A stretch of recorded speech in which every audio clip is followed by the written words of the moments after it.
मुख्य बात यह है कि आज जो आप लोगों को इतनी सारी बातें बताई, कोई ना कोई सत्संग का वचन आपके हृदय में इस तरह गूंजेगा, आपके मन में इस तरह गूंजेगा, वो प्रवेश तो कर ही चुका है कि जब भी आप लोगों को कोई अनुकूल प्रतिकूल चीजें आएंगी, तो एक संत आए थे वहां ऐसे से थे, वो ये बात कहे। और किसको कौन सी बात बढ़िया लगती है, देखो वो तो वही जानता है। बुद्ध के जीवन की बात है।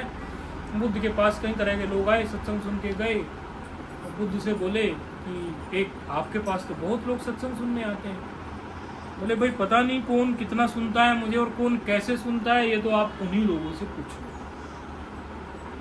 तो एक व्यक्ति गया, उनका भिक्षुक पूछने लगा, अरे एक सेठ से, अरे भाई आपने आज सत्संग सुना, क्या ठीक लगा, क्या सत्संग था, कैसे था? बोले महाराज ने कहा आज भगवान ऐसा बोले कि जिसको जो काम है, अपना कर्तव्य है, तुरंत निपटा देना चाहिए। बड़ी सुंदर बात कही उन्होंने। मैं अभी जा रहा हूँ और मेरे पैसे उधार पड़े हुए हैं, वो उधार पैसे तुरंत अभी जाके तगादा लगा के पैसे। सत्संग का यही सुन लिया उसने। एक फीमेल जा रही थी, तो थोड़ी वही होगी दूसरे टाइप की, तो महात्माओं के पास तो सभी टाइप के लोग आते हैं। अच्छा हमारे पास भी सभी टाइप के लोग आ जाते हैं, हम किसी को बताते हैं।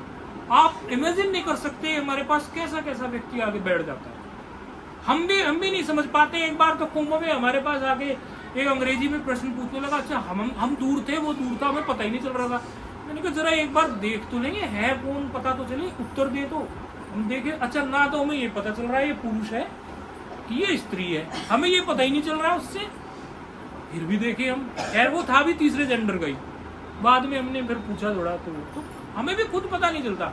वो अंग्रेजी में जिस तरह से क्वेश्चन पुटअप कर रहा था, हमें लगा मेरे को एकदम डिफरेंट टाइप के क्वेश्चन कर रहा है, तो हमें भी पता नहीं चलता।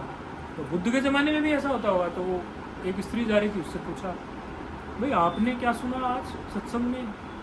बोले महाराज ने सत्संग में बड़ी सुंदर बात है। सबने कहा सबके साथ मैत्री का व्यवहार होना चाहिए, प्रेम भरा व्यवहार होना चाहिए, खूब प्रेम से जीवन को जियो।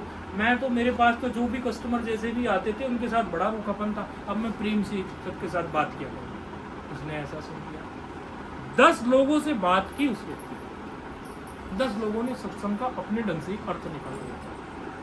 धनभागी वो होते हैं जो सत्संग के अर्थ को सत्संग के प्रकार से ही ले लेते हैं और ठीक ठीक प्रकार से उस समझ से अपने जीवन को सुंदर चलाते हैं। आप लोगों के जीवन में किसी को कुछ बात अच्छी, अच्छा हमारे साथ भी घटा। एक दिन हम सत्संग कर रहे तो अलग अलग लोग अलग अलग बात कर रहे। बोले आज तो ये लोग आपस में चर्चा कर रहे, तो मुझे किसने रिपोर्ट दी, बोले आज तो मैं महाराज जी की एक बात बहुत सुंदर लगी।